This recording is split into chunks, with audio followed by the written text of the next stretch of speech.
कहानी की शुरुआत में हमें इंडोनेशिया की एक जेल को दिखाया जाता है, जहां देश के सबसे खतरनाक अपराधियों को रखा जाता था। यहीं पर हम एक बीमार कैदी को देखते हैं जो जेल की फर्श पर पोछा लगा रहा था। इसी बीच जेल का वार्डन वहां एक कैदी से मिलने आता है और उसकी शेल में कुछ बच्चों की तस्वीरें फेंकते हुए कहता है, ध्यान से देख इन्हें, इन सब की मौत का जिम्मेदार तू है। तेरे जैसे दरिंदे को तो जिंदा रहने का कोई हक नहीं। पर वो कैदी बोला, वो लोग निर्दोष नहीं थे, मैंने जो किया वो जरूरी था, पर तुम नहीं समझोगे। उसके बस इतना कहते ही वो कैदी पूछे कि बाल्टी से एक धारदार चाकू निकालता है और गार्ड का गला चीर देता है। इससे पहले वो कुछ समझ पाता, उसने उनकी बंदूक छीनकर सब पर गोलियों की बारिश कर दी। इसी बीच उस कैदी ने वार्डन को कसकर पकड़ लिया ताकि वो भाग ना सके। अब बस एक गार्ड और वो कैदी ही बचा था, पर वो दोनों भी एक दूसरे को गोली मार देते हैं। शेल के अंदर का कैदी सेल का दरवाजा तोड़कर बाहर आता है और वार्डन को देखता है, जो रेंगते हुए भागने की कोशिश कर रहा था। उसने ली पर हमला किया, पर ली उसके मुंह में हाथ डालकर उसका जबड़ा तोड़ देता है। उसके चेहरे पर साफ झलक रहा था कि वो कानून से कहीं ज्यादा ऊपर है और यहाँ उसका कोई कुछ नहीं बिगाड़ सकता। इसके बाद ली जेल के सभी कैदियों को आजाद कर देता है और उन सबको हथियार थमाकर आगे चलने को कहता है। सभी बहुत खुश थे, पर उनकी ये खुशी ज्यादा देर नहीं टिकती, क्योंकि आगे और गार्ड्स उनका इंतजार कर रहे थे। उन सब में बहुत भयानक गोलीबारी होती है जिसमें कोई नहीं बचता। ली पहले से जानता था कि ये सब मारे जाएंगे, इसलिए वो जानबूझकर पीछे ही रहा। वो उन सब की लाशों के ऊपर से होता हुआ बाहर जाने लगता है। रास्ते में उसे जो कोई जिंदा मिला उसने उसे मार दिया और इस तरह इंडोनेशिया का सबसे खतरनाक क्रिमिनल एक बार फिर खुलेआम बाहर घूम रहा था। वहीं दूसरी ओर हम रोमी नाम के मछुआरे को देखते हैं। जब वो हर रोज की तरह मछली पकड़ने के लिए बोट निकालने जा रहा था, तभी उसने एक आदमी की बॉडी देखी जिसे समुद्र की लहरें बहाते हुए किनारे पर ले आई थीं। इसके 2 महीने बाद हम लीसा नाम की लड़की को देखते हैं, जो वहीं के लोकल हॉस्पिटल में एक डॉक्टर थी। लीसा उस लड़के का इलाज कर रही थी जो उन्हें समुद्र के किनारे मिला था। पिछले 2 महीनों से वो कोमा में है और अब तक कोई उससे मिलने नहीं आया था। उसकी चोटों को देखकर लीसा सोच में पड़ जाती है कि किसने इस बेचारे की ये हालत की होगी। उसे अपने इस पेशेंट का नाम नहीं पता था, इसीलिए वो खुद उसे एक नाम देती है और उसके बगल में सो जाती है। जब वो नींद में थी तभी उसके शरीर में थोड़ी हलचल होती है। उस आदमी को कुछ विजन्स दिखाई देते हैं, जिसके बाद वो चींखते हुए उठ गया और खुद को हॉस्पिटल में पाकर फटाफट वहां से भागने की कोशिश करने लगा। हालांकि उसका शरीर बहुत कमजोर था, इसलिए जमीन पर पैर रखते ही वो धड़ाम से नीचे गिर जाता है, जिससे लीसा की नींद टूट जाती है। लीसा उससे उसका नाम पूछती है तो पता चलता है कि उसकी याददाश्त जा चुकी थी। उसे अपना नाम तो छोड़ो, वो कौन है, कहाँ से आया है और उसके साथ क्या हुआ था, कुछ भी याद नहीं था। जब लीसा ने उसका सिटी स्कैन किया तो पता चला कि उसके सर में कुछ लोहे के टुकड़े फंसे हुए हैं, जिन्हें निकालने के लिए उसे एक सर्जरी करवानी होगी। जब तक उन्हें निकाला नहीं जाता तब तक उसे कुछ याद नहीं आएगा। लीसा उसे कहती है, अब से तुम्हारा नाम इस्माइल है और जब तुम्हें सब याद आ जाएगा तब मैं तुम्हें तुम्हारे असली नाम से बुलाऊंगी। वो उसे रोमी से भी मिलवाती है जिसने उसकी जान बचाई थी। उसी रात हम कुछ गैंगस्टर्स को देखते हैं जो ली के जेल से भागने की खबर से बहुत परेशान थे। वो अपने लोगों के साथ एक जरूरी मीटिंग करते हैं ताकि वो ली को ठिकाने लगा सके। पर तभी हाथ में नूडल्स का थैला लिए ली बड़े आराम से उन दोनों के पास आता है। उसे देखकर ऐसा लग रहा था मानो वो जेल से नहीं पिकनिक से लौटा हो। ली उन दोनों के सामने बैठकर खाने लगा, पर तभी उनमें से एक जो उन गैंगस्टर्स का बॉस था कहता है कि सीधा मुद्दे पर आते हैं, मैं तुम्हें धंधे से निकाल रहा हूँ। हमने तुम्हारे साथ बिजनेस इसलिए किया क्योंकि तुम्हारा यहाँ डर था, रुतबा था, पर अब सब खत्म होते नजर आ रहा है। आज रात तुझे मारकर तेरी जगह हम ले लेंगे, फिर हमें कोई रोकने वाला नहीं रहेगा। पर उन्हें क्या पता था कि ली के सामने उनकी कोई औकात नहीं थी। उसके एक इशारे पर उसके लोग वैन से बाहर निकलते हैं और बाहर खड़े उसके लोगों को मार डालते हैं। ये सब ली के ही ट्रेन किए हुए गुंडे थे, जिनसे लड़कर आज तक कोई भी जिंदा नहीं लौटा था। वहीं अंदर जब ली पर हमला होता है तो रीका नाम की एक लड़की उस पर हाथ उठाने वाले एक एक आदमी को काट डालती है। उसने अकेले उन सबको खत्म कर दिया। जब बाहर से कोई उनकी मदद के लिए नहीं आया तो वो गैंगस्टर्स समझ गए कि अब उनका बचना मुश्किल है। उसने जैसे ही अपनी गन निकाली, ली ने चॉपस्टिक से उसके गले को चीर कर उसे मार डाला। उसके साथ बगल बैठे गैंगस्टर की तो डर से पैंट गीली हो गई। वो बोलने लगा, मैं इस आदमी को नहीं जानता, ये मेरा बॉस नहीं है। पर ली बोला, जब तू इसे नहीं जानता तो जब ये बोल रहा था तो तू बैठा बैठा सुन क्यों रहा था। ली उसे मारने ही वाला था कि तभी वो आदमी कहता है, मुझे मत मारो, मैं कुछ ऐसा जानता हूँ जो आपके काम आ सकता है। मुझे एक आदमी के बारे में पता चला है जो आपका बहुत खास था। उन्हें वो समुद्र के पास मिला, वो अभी हॉस्पिटल में है, मैं उसे आपके पास ला सकता हूँ। ये सुनकर ली रुक जाता है और सोचने लगा कि कहीं ये वही तो नहीं। उसने टोनी के कान पर गोली मारी और बोला, अब तू हॉस्पिटल जा सकता है, जा उसे उठाकर मेरे पास ला। टोनी जब हॉस्पिटल गया तो एक नर्स उसे पहले फॉर्म भरने को कहती है क्योंकि बाकी के पेशेंट भी लाइन में थे, पर टोनी उस नर्स के साथ जबरदस्ती करता है और उसे रोकने आए गार्ड को भी थप्पड़ मारता है। उन्हें लड़ते हुए देख लीसा वहां आती है। जब उसने देखा कि उसका पेशेंट एक गुंडा है तो उसने पहले उसका इलाज करने का सोचा। जब लीसा उसे दवा लगा रही थी तभी टोनी उससे उस आदमी के बारे में पूछता है जो उन्हें समुद्र के पास मिला था। हालांकि लीसा जानबूझकर ऐसे किसी आदमी के बारे में पता होने से मना कर देती है, जिसके बाद वो डॉक्टर के साथ में बदतमीजी करने लगता है। उसे गलत ढंग से छूकर तो उसने हद ही पार कर दी, जिसके बाद लीसा उसे सिक्योरिटी को बुलाने की धमकी देती है। पर टोनी जानता था कि अंदर कोई नहीं आएगा, इसलिए वो और बदतमीजी करने लगता है। पर तभी वहां इस्माइल आ गया और उसने उसकी उंगलियां तोड़ दी। गुस्से में टोनी उसके सर पर कांच की बोतल दे मारता है, जिससे इस्माइल कुछ देर के लिए सुन्न हो गया। लेकिन जैसे ही उसने होश संभाला, पता नहीं उसमें कौन सा भूत चढ़ा, उसने टोनी की गर्दन पकड़ी और उसे इतनी जोर से दबाई कि उसकी सांस रुकने लगी। इससे पहले वो उसे मार डालता, लीसा उसे शांत करती है, जिसके बाद इस्माइल उसे जाने देता है। उस रात घर जाते वक्त लीसा इस्माइल से पूछती है, कौन हो तुम? आज जो तुमने किया उसे देखकर मैं बहुत डर गई थी। अगर तुम यहाँ रहे तो तुम्हारी जान को खतरा हो सकता है। तुम मेरे साथ जकार्ता चलो। यहाँ इस्माइल को पता चलता है कि उसके सर में कुछ फंसा हुआ है, जिसके इलाज के लिए उन्हें जकार्ता ही जाना पड़ेगा। अगर यहाँ रहा तो उन गुंडों का तो पता नहीं, पर यह बीमारी उसे जरूर मार देगी। अगले दिन हम उन दोनों को एक बस स्टैंड पर देखते हैं जहाँ से जकार्ता के लिए बस जाती थी। बैठे बैठे इस्माइल को अपने अतीत की एक झलक दिखाई देती है, जिससे उसके सर में दर्द शुरू हो जाता है। इसी बीच हम टोनी और उसके आदमियों को देखते हैं जो छुपकर उस पर नजर रख रहे थे। जल्द ही उनकी बस आ जाती है, पर वो उन्हें देख नहीं पाते क्योंकि बीच में एक वैन आकर खड़ी हो गई थी। इसके बाद वो सब उस बस का पीछा करते हैं, पर उन्हें जरा भी अंदाजा नहीं था कि इस्माइल उस बस में नहीं है, क्योंकि वो बस में चढ़ा ही नहीं था। रास्ते में एक वैन को खड़ा देख ड्राइवर को मजबूरन बस को रोकना पड़ता है, पर जैसे ही उसने ऐसा किया, कुछ गुंडे बस में घुसकर उसे गोलियों से भून देते हैं। इसके बाद वो अब्दी को बाहर आने को कहते हैं, पर जल्द ही उन्हें पता चला कि वहां इस नाम का कोई आदमी नहीं था। सबूत मिटाने के लिए वो बस में बैठे सभी लोगों को गोली मार देते हैं। लीसा जो बहुत डरी हुई थी, वो मदद के लिए इस्माइल को फोन करती है, पर तब तक वो गुंडे बस में मौजूद हर एक आदमी, औरत और यहाँ तक कि बच्चों को भी मार चुके थे। आखिर में सिर्फ लीसा और एक छोटी बच्ची ही बची। उन्होंने लीसा से अब्दी के बारे में पूछा, पर उस बेचारी को कुछ नहीं पता था, जिसके बाद उन लोगों ने उसे बहुत मारा। उधर इस्माइल रोमी के साथ उस बस का पीछा करता है। जब उसने बस को सुनसान सड़क पर खड़े देखा तो वो दौड़कर अंदर आया और पाया कि सब लोग मर चुके थे। उसने एक एक लाश को ठीक से देखा, पर कहीं भी लीसा नहीं थी। उसे वहां पर लीसा का चश्मा मिला, पर इससे पहले वो कुछ समझ पाता, एक आदमी हाथ में पेट्रोल की कैन लिए बस के अंदर आया। इस्माइल उससे हाथ जोड़कर रिक्वेस्ट करता है कि वो उसे जाने दे, वो किसी को कुछ नहीं बताएगा, लेकिन उस आदमी ने इस्माइल पर हमला कर दिया। दोनों में फाइट होती है, जिसमें इस्माइल को उसके हाथ तोड़ने पड़े, पर इतना काफी नहीं था क्योंकि पीछे से एक और आदमी उस पर पेट्रोल छिड़क देता है। उसने इस्माइल को जिंदा जलाने के लिए लाइटर बाहर निकाला, पर इस्माइल ने उसके पैर तोड़ दिए। वो फूंक मारकर लाइटर की आग बुझाने की कोशिश करता है, पर तभी एक और आदमी उसकी जान के पीछे पड़ गया। वो बस में आगे लगाकर उसे अंदर की लॉक कर देते हैं, पर इससे पहले आग की लपटें उस तक पहुंचती इस्माइल उस बस से बाहर निकल जाता है। एक ने उसे गोली मारने की कोशिश की, पर तभी उसकी जान बचाने के लिए रोमी बीच में कूद पड़ा, जिस कारण गोली उसे लग जाती है। अपने दोस्त की मौत से इस्माइल बहुत दुखी था, पर तभी पीछे से कोई उस पर हमला कर उसे बेहोश कर देता है। वहीं दूसरी तरफ हम टोनी को देखते हैं। वो बोलता है, लड़की तो ठीक है, लेकिन हम इस बच्ची को यहाँ क्यों लाए हैं? ये हमारे किसी काम की नहीं, इसे जाने दो। पर वो लोग टोनी को गोलियों से भून देते हैं, क्योंकि अब वो उनके किसी काम का नहीं था। इसके बाद लीसा को एक कैद खाने में फेंक दिया जाता है, जहां रीका उसे बहुत टॉर्चर करती है। उसे लीसा के पास इस्माइल की मेडिकल रिपोर्ट्स मिली, जिसे वो ली के पास लेकर जाती है, जिसके बाद ली अपने लोगों को उसे जिंदा पकड़कर लाने को कहता है। जब इस्माइल की आंख खुली तो वो खुद को पुलिस स्टेशन में पाता है। पुलिस वाला उस पर बहुत गुस्सा था, क्योंकि उसे लगा कि बस में सभी लोगों को उसी ने मारा है। हालांकि इस्माइल बार बार खुद को बेगुनाह साबित करने में लगा हुआ था। जिसके बाद उस पुलिस वाले ने उसके सामने एक फाइल रखी और उसे ली की फोटो दिखाते हुए बोला, जानता है ये कौन है? पर इस्माइल की याददाश्त जा चुकी थी, जिस वजह से उसे कुछ याद नहीं आता।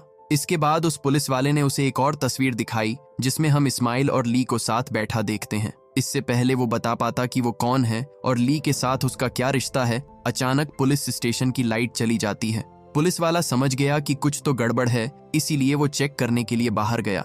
पर जैसे ही वो बाहर देखने के लिए खिड़की से बाहर झांकता है, दूसरी ओर खड़ा आदमी अपने धारदार ब्लेड से उसका मुंह फाड़ देता है। इसके बाद वो अंदर आया और इस्माइल पर हमला कर दिया। उसके हाथ टेबल से बंधे हुए थे, इसलिए वो बेचारा भाग नहीं पाता, पर अगर वो हार मानता तो उसे जान से हाथ धोना पड़ता। इसलिए उससे जो बन पड़ा उसने वो किया और आखिर में उस हमलावर को मार डाला। इसी बीच किसी ने अंदर एक ग्रेनेड फेंक दिया, जिससे बहुत बड़ा धमाका होता है, पर इस्माइल इसमें भी बच गया और उसे मारने आए सभी लोगों को मार डाला। वो भाग ही रहा था कि तभी उसने गेट पर 2 और लोगों को देखा जो उसे ही मारने आए थे। उनमें से एक बोला, तू जाके लाइट्स ऑन कर, इसे मैं ठिकाने लगाता हूँ। इतना कहकर उसने गोली चलाई, पर वो इस्माइल को नहीं लगी। इस्माइल दबे पांव पीछे से हमला करने की सोचता है, लेकिन तभी लाइट आ गई और वो पकड़ा गया।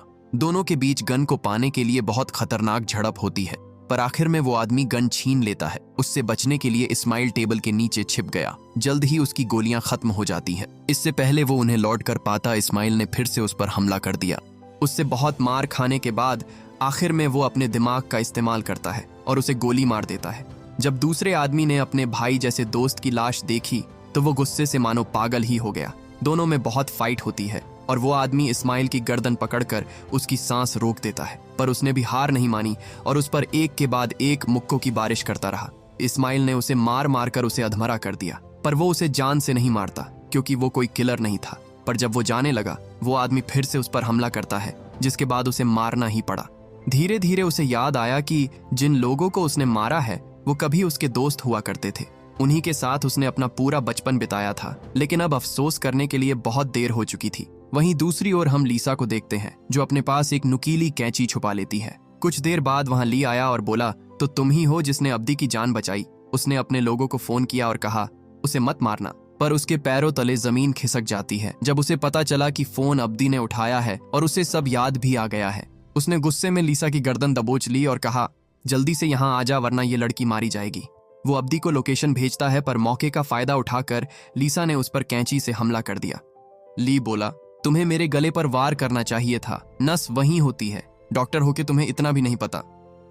ली अब बस अब्दी के आने का इंतजार कर रहा था। एक टूटी हुई तलवार देखकर उसे वो दिन याद आता है जब उसने अब्दी को मारने की कोशिश की थी। उस दिन अब्दी ने उसके सबसे बेस्ट फाइटर को मारा था। इसका मतलब था कि अगर आज उसके लोग उसे नहीं रोक पाते हैं तो उसे खुद अपने हाथों से उसे मारना होगा। इसी बीच अब्दी उन्हें ढूंढते हुए एक जंगल में पहुंचता है। वहां उसे एक गहरा कुआं मिला, जिसे देखकर उसकी एक दर्दनाक याद ताजा हो जाती है। इस कुएं में ली कुछ बच्चों को नीचे फेंकता था, जहां वो उन्हें कई दिनों तक, कभी कभी तो कई हफ्तों तक भूखा रखता था। जब सब में भूख बहुत ज्यादा बढ़ जाती थी तो वो नीचे एक बोतल पानी फेंक दिया करता था, जिसे पीने के लिए वो एक दूसरे को जान से मार डालते थे। आखिर में जो जिंदा बचता उसे ली ऊपर खींच लिया करता था। फिर वो उन्हें ट्रेन करता और उन्हें कातिल बनाता ताकि वो सब जिंदगी भर उसके लिए काम करे। अब्दी को सब याद आ ही रहा था कि तभी वहां उसका एक पुराना दोस्त आ जाता है। उसने कहा, तो तुम्हें सब याद आ ही गया। अब्दी और बेजो दोनों अच्छे दोस्त हुआ करते थे, यहाँ तक कि बेजो ने कई बार उसके लिए अपनी जान को भी खतरे में डाला था, पर ये उनकी खराब किस्मत ही थी। आज वो एक दूसरे के सामने थे। बेजो कहता है, काश तुम यहाँ ना आए होते, मैं तुम्हें एक और मौका देता हूँ, यहाँ से वापस लौट जाओ और मैं तुम्हें नहीं मारूंगा। पर वो लीसा के बिना वापस जाने से मना कर देता है। वो हमला करने के लिए आगे बढ़ता है, पर बेजो पीछे होते होते कहीं गायब ही हो गया। अब्दी को लगा कि वो चला गया, पर ऐसा नहीं था। वो अचानक से हमला कर देता है। बेजो बाकी फाइटर की तरह नहीं था, वो बेहतर था, ताकतवर था, इसलिए अब्दी भी उसके आगे ज्यादा देर टिक नहीं पाता। वो उसे हमला करने का मौका ही नहीं देता और बस उसे मारता ही रहता है, जिससे अब्दी की बहुत गहरी चोटें आती हैं। आखिर में बहुत मार खाने के बाद अब्दी उसे एक जोर का पंच मारता है, जिसे बेजो सह नहीं पाता। उसके मुंह से खून बहने लगता है, जिसके बाद वो चुपचाप वहां से चला जाता है। अब्दी जब उसके पास आया तो उसने देखा कि बेजो की मौत हो चुकी थी। वो खुद को संभाल पाता उससे पहले ही रीका उस पर गोली चला देती है। किसी तरह जान बचाते हुए वो एक बड़े से पत्थर के पीछे छिप गया और मौका मिलते ही उस पर हमला कर उसकी बंदूक उससे छीन ली। रीका का चेहरा देखकर अब्दी को याद आता है कि ये वही लड़की है जिसने उस पर गोली चलाई थी। आज उसी की वजह से उसकी ये हालत है। रीका उसे कहती है, तुम्हें याद है हम दोनों कितने करीब हुआ करते थे।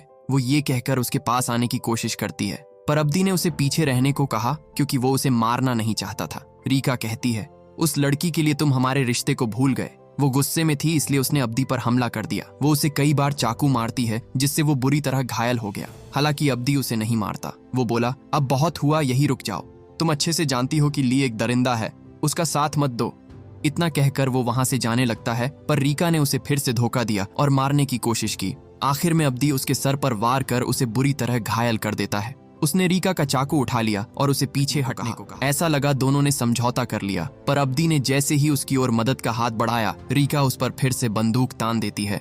उसने एक के बाद एक उस पर कई गोलियां चलाई, इसलिए अब्दी को उसे मारना पड़ा। पर जब उसने अपनी आंखें खोली तो पाया कि उसे एक भी गोली नहीं लगी थी। ये रीका ने जानबूझकर किया था। वो कहती है, अब हमारा हिसाब बराबर हुआ, और बस ये कहकर वो उसकी बाहों में दम तोड़ देती है। उसकी मौत से अब्दी को बहुत तकलीफ होती है, पर वो बेचारा और कर भी क्या सकता था। हम देखते हैं कि ली बड़ी बेसब्री से अब्दी का इंतजार कर रहा था। उसे उम्मीद थी कि वो यहाँ अपने घुटनों पर रेंगता हुआ आएगा, पर होता बिल्कुल उल्टा है। अब्दी उसे फोन करता है और बताता है कि वो बाहर ही खड़ा है। इसी बीच एक आदमी लीसा के सेल में आता है और साथ चलने को कहता है। लीसा ने जब उसे मना किया तो वो उसके साथ जबरदस्ती करने लगा। वो लीसा का रेप करने की कोशिश करता है, पर तभी वो छोटी बच्ची उसके सर पर प्लेट दे मारती है, जिससे उसे बहुत चोट आती है। इसके बाद उसने लीसा और उस बच्ची को बहुत मारा। मौका पाते ही वो लड़की उसकी राइफल उठा लेती है, पर इसी बीच लीसा ने भी उस पर हमला कर दिया। उस आदमी ने जब उनके कांपते हुए हाथ देखे तो उसे लगा कि ये क्या ही गोली चलाएंगे, पर तभी वो छोटी बच्ची राइफल से लॉक हटा देती है, जिसके बाद लीसा ने उसे गोलियों से भून दिया। वो दोनों बाहर जाते हैं, जहां उसे एक आदमी मिला, पर वो उसे भी मार डालती है। गोलियों की आवाज सुनकर कुछ और लोग उसका पीछा करते हैं। वो जितनों को मार सकती थी उसने उतनों को मारा, पर जल्द ही उसकी खत्म हो जाती हैं। वो लोग उसे मारने के लिए आगे बढ़ ही रहे थे कि तभी वहां अब्दी आ गया और उन सबको मारकर उसे बचा लिया। वो बोला, लीसा बाहर आ जाओ, ये मैं हूं, इस्माइल।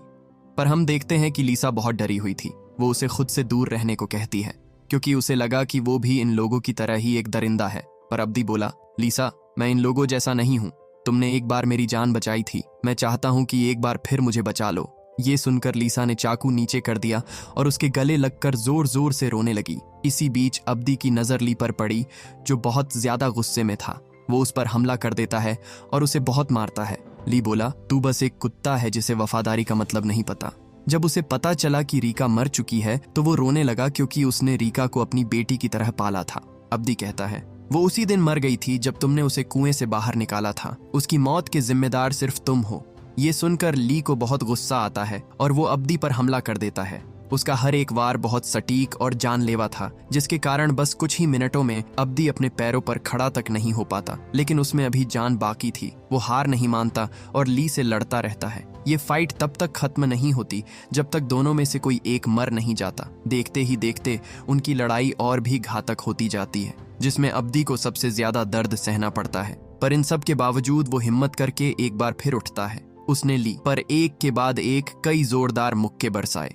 अपने आखिरी वार में उसने ली को इतनी जोर से मारा कि फिर उसके बाद वो दोबारा खड़ा नहीं हो पाया। अब उसमें और लड़ने की हिम्मत नहीं बची थी, इसलिए वो वहां से भागने की कोशिश करता है, लेकिन अब्दी उसका पीछा नहीं छोड़ता। जब तक वो उसे मार नहीं देता वो कहीं नहीं जाने वाला था। ली एक बार फिर उस पर हमला करता है। इस बार उसने अपनी पूरी ताकत झोंक दी, पर अब्दी उसका एक हाथ तोड़ देता है। अब्दी उसे उठाकर एक नुकीली लकड़ी पर फेंक देता है, जो उसके शरीर को चीरकर उसके आर पार हो गई। ली अब अपनी आखिरी सांसें गिन रहा था, पर उसकी मजाल तो देखो, मरते मरते भी वो अब्दी की जान के पीछे हाथ धोकर पड़ा हुआ था। ली उसकी गले को उसी नुकीली लकड़ी में घुसाने की कोशिश करता है। वो अपने मकसद में कामयाब होने ही वाला था कि तभी लीसा पीछे से अब्दी को खींचने लगी, जिससे वो कमजोर पड़ गया और उसकी पकड़ ढीली पड़ गई। जल्द ही खून बहने की वजह से उसकी मौत हो जाती है। अब्दी की जान तो बच गई, पर उसे इतनी चोट आई थी कि वो बेहोश हो जाता है। इसके बाद हम लीसा को एक हॉस्पिटल में देखते हैं। डॉक्टर्स ने अब्दी का इलाज करके उसके सर से उन लोहे के टुकड़ों को निकाल दिया था, पर अभी वो कोमा में है। उसकी चोटें इतनी गहरी थी कि उसे ठीक होने में महीनों भी लग सकते थे। अब्दी के साथ जो भी हुआ था उसके बारे में सोचकर लीसा की आंखों में आंसू आ जाते हैं, पर किसी तरह उसने खुद को संभाला और उसकी सलामती के लिए भगवान से प्रार्थना करने लगी। इसी बीच उसकी नजर एक बोर्ड पर पड़ती है जिसमें पेशेंट का नाम लिखा होना चाहिए था, पर वहां कुछ नहीं लिखा था। लीसा वहां अब्दी का नाम लिखती है, हालांकि बाद में उसने तुरंत ही उसे मिटा दिया। इसी बीच अब्दी को भी होश आ जाता है और वो लीसा से कहता है उसे शायद वहां इस्माइल लिखना चाहिए। ये सुनते ही लीसा के चेहरे की मुस्कुराहट वापस लौट आई। वो इस्माइल को वापस पाकर बहुत खुश थी और इसी